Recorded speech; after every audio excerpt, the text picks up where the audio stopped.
প্রিয় দর্শক, আজ আমি আপনাদের এমন এক গোপন সত্যের দিকে নিয়ে যাব যা আপনার জীবনকে বদলে দিতে পারে। আপনি হয়তো ভাবছেন আল্লাহ কাউকে ভালোবাসলে তাকে শুধু সুখ, শান্তি আর আরাম দেন, কিন্তু সত্য হলো উল্টো। আল্লাহ যখন তার কোনো বান্দা বা বান্দিকে ভালোবাসেন, তখন তিনি তার জীবনকে বিশেষভাবে সাজিয়ে দেন, আর সেই সাজানোর পথের প্রথম ধাপ হল কষ্ট।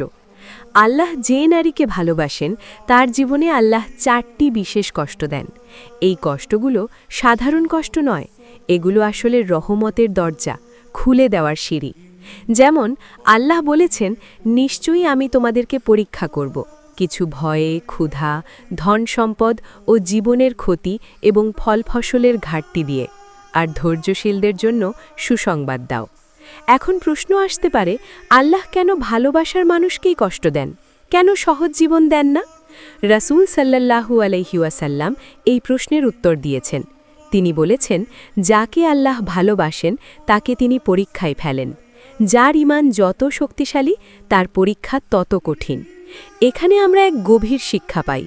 যে নারী আল্লাহর প্রিয়, আল্লাহ তার জীবনকে সাধারণ রাখেন না, বরং কষ্ট দিয়ে তাকে গড়ে তোলেন, তার অন্তরকে পরিশুদ্ধ করেন, তার তাকদীরকে সুন্দর করে সাজিয়ে দেন। প্রিয় বোনেরা, জীবনের কষ্টকে যখন তুমি বোঝো আল্লাহর ভালোবাসার নির্দেশন হিসেবেই, তখন আর চোখের পানি দুর্বলতার অশ্রু হয় না, বরং সেটা হয়ে যায় ইবাদতের অংশ, আল্লাহর কাছে নিকটবর্তী হওয়ার সোপান। আজকের এই ভিডিওতে আমি আপনাদের সেই 4টি কষ্ট নিয়ে আলোচনা করব যা আল্লাহ শুধুমাত্র তার প্রিয় বান্দার জীবনেই দেন। এগুলো শুনলেই হয়তো আপনার অন্তরে দীর্ঘদিনের প্রশ্নের উত্তর মিলবে।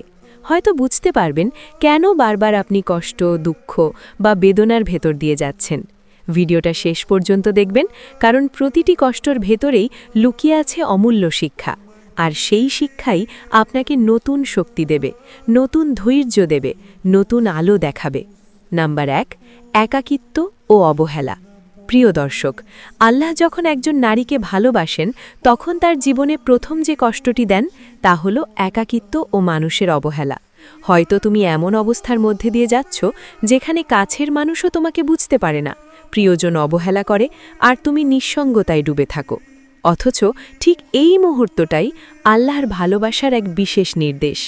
কোরআনে আল্লাহ বলেছেন, আর যখন বান্দারা আমার সম্পর্কে তোমাকে জিজ্ঞাসা করে, তখন বলো, আমি তো খুব নিকটবর্তী, আমি প্রার্থনাকারীর দোয়া কবুল করি যখন সে আমাকে ডাকে। এই আয়াত আমাদের বোঝাচ্ছে, মানুষ যখন তোমাকে ছেড়ে যাবে তখন আল্লাহ নিজেই তোমাকে তার নিকট ডাকবেন। একাকিত্ব আসলে বান্দা আর রবের মাঝে সরাসরি সম্পর্ক তৈরি করার সুযোগ।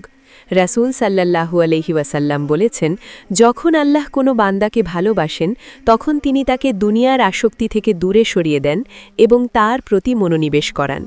তুমি যখন একা হও, অবহেলিত হও, মানুষ যখন তোমাকে ভুল বুঝে ফেলে, তখন আসলে আল্লাহ চাইছেন তুমি কেবল তার দিকে ফিরো। কেন একাকিত্ব কষ্ট আবার রহমতও? একজন নারীর জন্য একাকিত্ব খুব ভয়ঙ্কর। হৃদয়ের ভেতর প্রশ্ন জাগে, আমি কি কারো প্রিয় নই? আমার কি কোনো মূল্য নেই? আমি কেন সবসময় একা হয়ে যাই? কিন্তু মনে রেখো প্রিয় বোন, আল্লাহ যখন কাউকে ভালোবাসেন তখন তাকেই তার বান্দাদের ভিড় থেকে টেনে নেন, যেন সে একা হয়ে শুধু আল্লাহর কাছে ফিরে আসে। কষ্টের চোখের পানি আল্লাহর কাছে সবচেয়ে দামি দোয়া। নিঃসঙ্গতার রাতগুলোতে সিজদার মাটিতে ঝোড়া অশ্রু আল্লাহর কাছে সবচেয়ে মূল্যবান ইবাদত। মানুষ যখন তোমাকে অবহেলা করে, তখন আল্লাহ নিজে তোমাকে বলেন, আমি আছি, আমার কাছে এসো। মারিয়াম আলাইহিসসালামের কাহিনী মনে করো। যখন তিনি একা, লোকে তাকে দোষারোপ করেছে।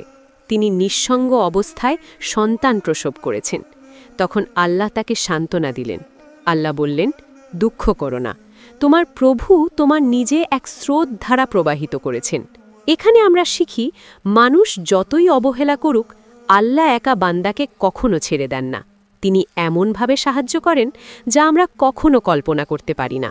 প্রিয় বোনেরা, যদি দেখো তুমি প্রিয়জনের কাছে অবহেলিত, তোমার কথা কেউ বোঝে না, তুমি সব সময় একা হয়ে যাও, তাহলে বুঝে নাও আল্লাহ তোমাকে মানুষের ওপর নির্ভরতা থেকে মুক্ত করেছেন। তিনি চাইছেন তুমি কেবল তাঁর ওপর নির্ভর করো। রাসূল সাল্লাল্লাহু আলাইহি ওয়াসাল্লাম বলেছেন, যে আল্লাহর উপর ভরসা করে, আল্লাহ তার জন্য যথেষ্ট। এটাই একাকিত্বের আসল রহস্য। মানুষ তোমাকে ছেড়ে দেয় যেন তুমি শিখো আল্লাহই যথেষ্ট। প্রিয় দর্শক, একাকিত্ব তোমার শাস্তি নয়, অবহেলা তোমার দুর্বলতার পরিচয় নয়, বরং এগুলো আল্লাহর ভালোবাসার নির্দেশন। তিনি তোমাকে একা করছেন না ধ্বংস করার জন্য, বরং গড়ে তোলার জন্য। তাই যখন তুমি একা বসে কাঁদো, তখন মনে রেখো সেই চোখের পানি আসমানের দরজায় কড়া নাড়ছে, আর তোমার রব তখন বলছেন, হে আমার বান্দি, আমি আছি তোমার সাথে, আমি তোমাকে ছেড়ে দেইনি। নাম্বার 2, বারবার ব্যর্থতা ও হারানো। প্রিয় দর্শক, আল্লাহ যে নারীকে ভালোবাসেন তার জীবনের দ্বিতীয় যে কষ্টটি দেন তা হলো বারবার ব্যর্থতা আর প্রিয় জিনিসগুলো হারিয়ে ফেলা। আমরা সবাই চাই আমাদের প্রতিটি চেষ্টা সফল হোক, স্বপ্নগুলো পূর্ণ হোক, কিন্তু বাস্তবতা হলো অনেক সময় পরিশ্রম করেও সফলতা আসে না। স্বপ্ন ভেঙে যায়, সম্পর্ক হারিয়ে যায়, এমনকি জীবনের সবচেয়ে প্রিয় জিনিসগুলো চলে যায়। অনেক বোন তখন ভেবে বসেন, আল্লাহ কেন আমার সাথে এমন করলেন? আমি তো নামাজ পড়ি, দোয়া করি, তবুও কেন বারবার ব্যর্থ হচ্ছি? আসলে এটাই আল্লাহর ভালোবাসার নির্দেশন। কারণ আল্লাহ যখন কাউকে ভালোবাসেন তখন তার কাছে সবচেয়ে অমূল্য কিছু জমা রাখতে চান। তিনি দুনিয়ার ক্ষুদ্র জিনিসগুলো কেড়ে নেন, যেন তিনি আখিরাতের বিশাল পুরস্কার দিয়ে দিতে পারেন। আল্লাহ কোরআনে বলেন, সম্ভবত তোমরা কোনো জিনিসকে অপছন্দ করো, অথচ তা তোমাদের জন্য কল্যাণকর, আর সম্ভবত তোমরা কোনো জিনিসকে ভালোবাসো, অথচ তোমাদের জন্য অকল্যাণকর। আল্লাহ জানেন আর তোমরা জানো না। এই আয়াত প্রতিটি ব্যর্থতা আর হারানোর মুহূর্তে আমাদের জন্য সবচেয়ে বড় সান্ত্বনা। আমরা জানি না কোনটা ভালো, কিন্তু আল্লাহ জানেন। তাই যখন আমরা কিছু হারাই, তখন আসলে আল্লাহ আমাদের জন্য আরও ভালো কিছু জমা রাখছেন। হাদিসে এসেছে যে মুমিনের উপর আল্লাহ কোনো কষ্ট, দুঃখ, দুশ্চিন্তা, ব্যথা, এমনকি একটি কাটার বিধানও দেন, আল্লাহ তার মাধ্যমে তার গুনাহ মাফ করে দেন। তুমি যখন ব্যর্থ হও, প্রিয় কিছু হারাও, তখন সেই দুঃখ শুধু তোমাকে কাঁদায় না, বরং তোমার গুনাহকেও মাফ করে। আল্লাহ তোমাকে আরও পরিশুদ্ধ করে তোলেন। কেন ব্যর্থতা ভালোবাসার নির্দেশন? প্রিয় বোনেরা, ভেবে দেখো, যদি তোমার প্রতিটি ইচ্ছা পূর্ণ হতো, তুমি কি আল্লাহর দরজায় বারবার দোয়া করতেই? যদি কোনো কষ্ট না আসতো, তুমি কি রাত জেগে নামাজ পড়তেই? যদি কখনো কিছু হারাতে না, তবে তুমি কি বুঝতে পারতে দুনিয়া অস্থায়ী? আল্লাহর ভালোবাসা অনেক সময় লুকিয়ে থাকে আমাদের হারানোতে। তিনি জানেন কিছু স্বপ্ন পূর্ণ হলে সেটা আমাদের ক্ষতির কারণ হবে, তাই তিনি ভেঙে দেন যাতে আমরা তার কাছে ফিরি, যাতে আমাদের অন্তর আখিরাতের জন্য প্রস্তুত হয়। ইউসুফ আলাহিসাল্লামের জীবন মনে করো, তাকে ভাইয়েরা কূপে ফেলে দিল, দাস বানানো হলো, পরে কারাগারে গেলেন। বারবার ব্যর্থতা আর হারানোর কষ্টে তিনি জীবন কাটালেন, কিন্তু শেষ পর্যন্ত আল্লাহ তাকে মিশরের রাজকোষের দায়িত্ব দিলেন। এটাই প্রমাণ, আল্লাহ যাকে ভালোবাসেন তার স্বপ্ন ভেঙে দেন না, ধ্বংস করার জন্য নয়, বরং আরও উঁচু মর্যাদায় পৌঁছে দেওয়ার জন্য।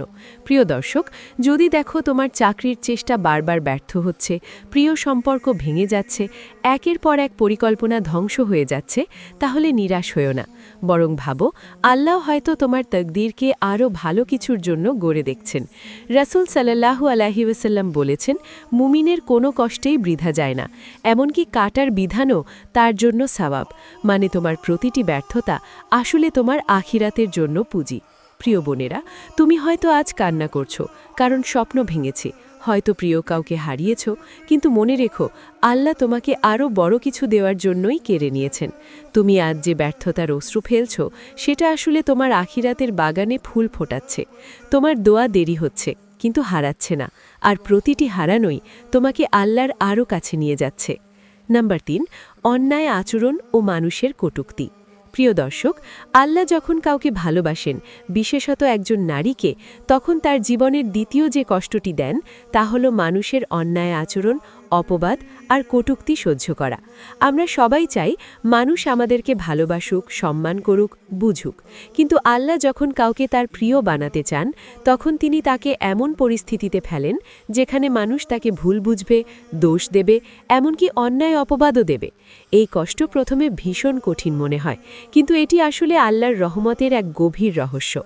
আল্লাহ কোরআনে বলেন, নিশ্চয়ই আমি তোমাদেরকে পরীক্ষা করব ভয়, ক্ষুধা, সম্পদ, জীবন ও ফলের ক্ষতি দিয়ে, আর ধৈর্যশীলদেরকে সুসংবাদ দাও। আরেক জায়গায় বলেন, তাদের কথায় দুঃখিত হয়েও না, সম্মান আল্লাহরই, তার রাসূলের এবং মুমিনদের জন্য।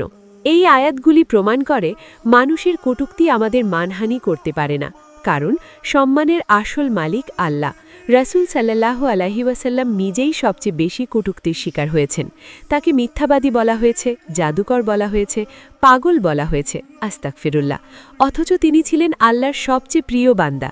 তিনি বলেছেন, সবচেয়ে কঠিন পরীক্ষা আসে নবীদের ওপর, তারপর তাদের মতো যারা তাদের অনুসরণ করে। মানে তুমি যদি অন্যায় আচরণের শিকার হও, তবে বুঝে নেও তুমি সেই পথেই আছো যেখানে আল্লাহ তার প্রিয় বান্দাদের নিয়ে যান।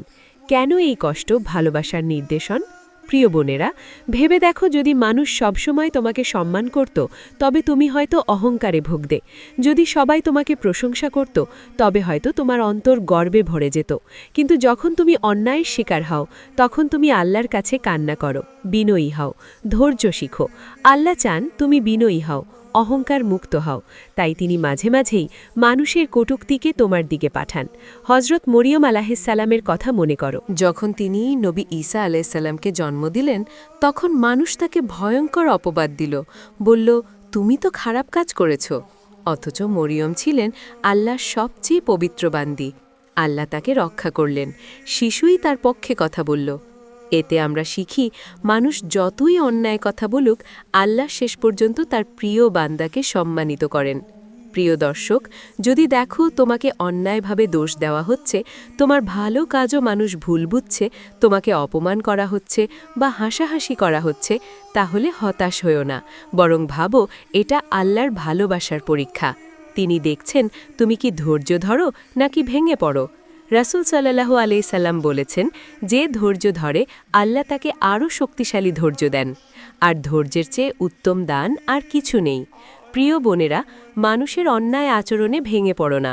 মনে রেখো, মানুষ কেবল তোমার বাহিক্য দিক দেখে, কিন্তু আল্লাহ তোমার অন্তরের পরিচয় জানেন। যখন অন্যায় কথা শুনে তুমি কান্না করো, তখন আল্লাহর ফেরেশতারা তোমার জন্য রহমতের দরজা খোলে। যখন তুমি কষ্টের পর ধৈর্য ধরো, তখন আল্লাহ বলেন, সে আমার বান্দি, আমি তাকে ভালোবাসি। তাহলে বুঝে নাও, অন্যায় আচরণ তোমাকে ভাঙতে নয়, বরং গড়ে তুলতে এসেছে। আর কোনো দিন তোমার সম্মান কমাতে নয়, বরং আল্লাহর দরবারে তোমার মর্যাদা বাড়াতে এসেছি।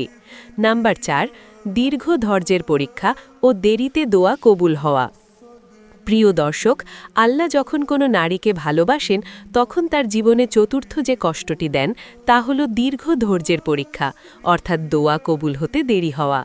আমরা সবাই চাই আমরা যখন হাত তুলি, তখনই আল্লাহ আমাদের চাওয়া পূর্ণ করুন। কিন্তু বাস্তবতা হলো, অনেক সময় আমরা মাসের পর মাস, বছরের পর বছর ধরে দোয়া করি, তবুও কোনো উত্তর আসতে দেরি হয়। তখন মনে হয়, আল্লাহ কি আমার দোয়া শুনছেন না? আমি কি তার কাছে প্রিয় নই? আসলে এটাই আল্লাহর ভালোবাসার আরেক নির্দেশন। তিনি দেরি করেন শাস্তি দেওয়ার জন্য নয়, বরং আরও বড় কিছু দেওয়ার জন্য। আল্লাহ তাআলা বলেন, তোমরা আমাকে ডাকো, আমি তোমাদের ডাকে সাড়া দেব। এই আয়াত আমাদের শেখায়, আল্লাহ দোয়া অবশ্যই শোনেন, কিন্তু তিনি দেরি করেন, কারণ তিনি জানেন কোন সময়ে কোন দোয়া পূর্ণ করা বান্দার জন্য কল্যাণকর।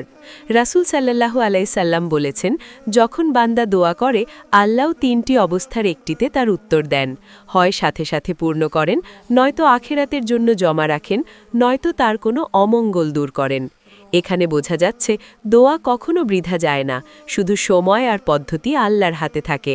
আর তিনি যাকে ভালোবাসেন, তার দোয়াকে বিশেষভাবে পরীক্ষা করেন, যেন সে আরও বেশি ধৈর্য ধরে, আরও বেশি ঈমানদার হয়। কেন দেরি হওয়া ভালোবাসার নির্দেশন? প্রিয় বোনেরা, ভেবে দেখো, যদি তোমার প্রতিটি দোয়া সাথে সাথে পূর্ণ হতো, তবে কি তুমি বারবার আল্লাহর দরজায় আসতে?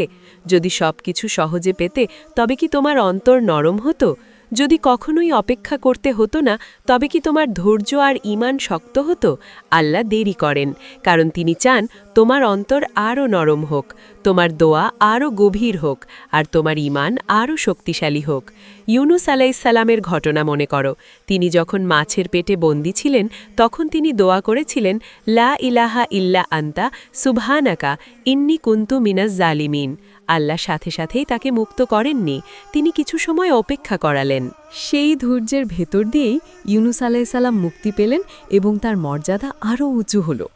প্রিয় দর্শক, যদি তুমি বারবার দোয়া করো, তবুও উত্তর না পাও, দীর্ঘদিন ধরে চাওয়া পূর্ণ না হয়, হৃদয় ভেঙে যায় দেরির কারণেই, তাহলেই বুঝে নাও আল্লাহ তোমাকে ত্যাগ করেননি, বরং তিনি তোমার দোয়াকে আসমানে জমা রাখছেন অথবা আরও ভালো সময়ের জন্য ধরে রেখেছেন।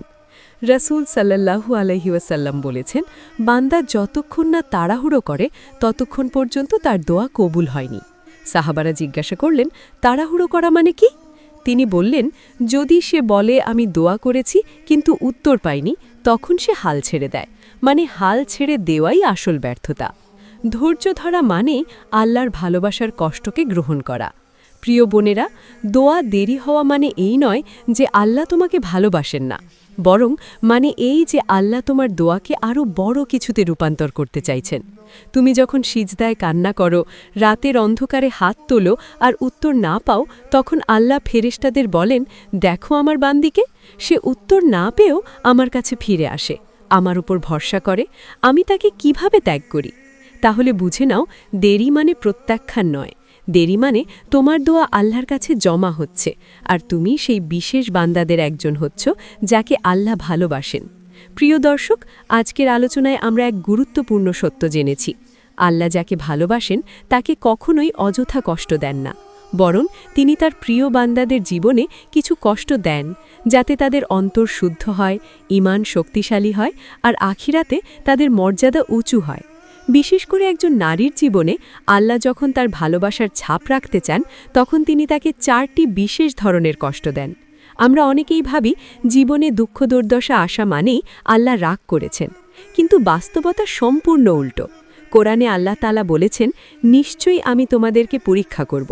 এই পরীক্ষার মাধ্যমেই আসলে আল্লাহ বান্দাকে কাছে টেনে নেন। তিনি বান্দাকে ধৈর্য শিক্ষা দেন, তার অন্তরকে শক্তিশালী করেন এবং তাকে জান্নাতের পথের যোগ্য করে তোলেন। প্রিয় বোনেরা, তোমার জীবনে যদি একের পর এক কষ্ট নেমে আসে, তবে ভেবো না আল্লাহ তোমাকে ত্যাগ করেছেন, বরং ভেবে নাও আল্লাহ তোমাকে বেছে নিয়েছেন। তিনি তোমাকে ভালোবাসেন বলেই তোমার গুনাহ মাফ করে দিতে চান, তোমার মর্যাদা বাড়াতে চান, আর তোমাকে জান্নাতের পথে এগিয়ে নিতে চান। তোমার ধৈর্যেই তোমার সবচেয়ে বড় শক্তি। কষ্টের সময় কান্নার মাধ্যমে, দোয়ার মাধ্যমে, ইবাদতের মাধ্যমে আল্লাহর কাছে নিজেকে সমর্পণ করো। দেখবে সেই কষ্টই তোমার জন্য রহমতের দরজা খুলে দিচ্ছে। হে আল্লাহ, তুমি যেভাবে তোমার প্রিয় নারীদের জীবনে কষ্ট দিয়ে তাদের মর্যাদা বাড়াও, আমাকেও সেই ধৈর্যের শক্তি দাও। আমার কষ্টগুলোকে তুমি জান্নাতের সোপান বানিয়ে দাও, আর কখনো যেন কষ্টের কারণে আমি তোমার ভালোবাসা থেকে দূরে না যাই। আমিন।